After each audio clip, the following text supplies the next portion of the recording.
เยซูข้าจึงเชื่อได้มีความรักแท้หนึ่งที่ไม่มีเงื่อนไขรับนั้นให้ท่านมาช่วยข้าอยู่ในข้าแบกความอ่อนแอช่างหวานชื่นทั้งรักษาพบท่านทางไล่ข้าจึงได้รู้ว่ามรดกของข้านั้นอุดมนานาพี่น้องชายยิ่งดุจเมฆที่ล้อมรอบนั้นช่างอิ่มน้ำข้าอยู่ท่ามกลางความสุขสันต์ความรักพระองค์ไม่สูญสลายทรงสัตย์ซื่อไม่บกพร่องเสื่อมไปชีวิตหล่อเลี้ยงครบถ้วนทั้งไม่ข้ากับท่านเข้าสนิทพระกันเพื่อพระองค์ข้าขอทิ้งโลกาเพราะข้ามีทรัพย์ราศียิ่งกว่าทรงสร้างอย่าให้ข้ารับชีวิตได้รับรอยเท่าก็ในชีวิตนี้ทางวิ่งเต็มเปี่ยมพระคุณองค์ท่าน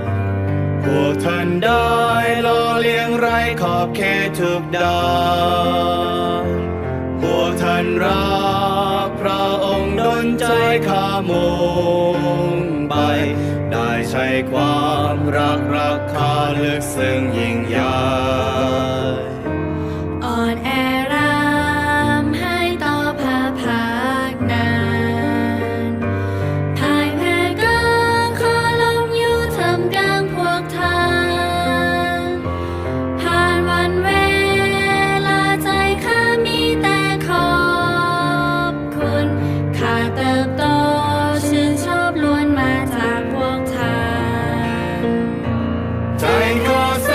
รเสริญเนื่องจากพวกท่านพี่น้องน่ารักใกล้ชิดเบิกบานวิญญา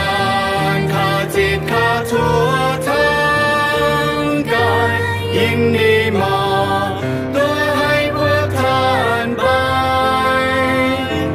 พวกเราเป็นเครื่องบูชาชีวารับใช้ทรงชอบต่อเบื้องพระกลางไม่ว่าที่ใดก้าวไปใจกลางมีพี่น้องก็มีทางแห่งชีวาใจขอสรรเสริญเนื่องจากพวกท่าน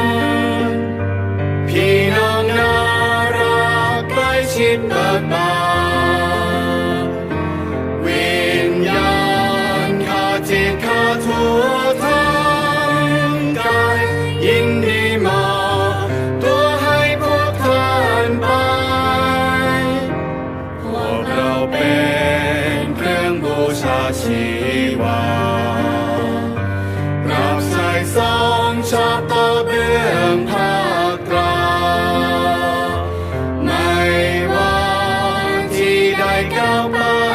ใจกลางมีพี่น้องก็มีทางแห่งชีวา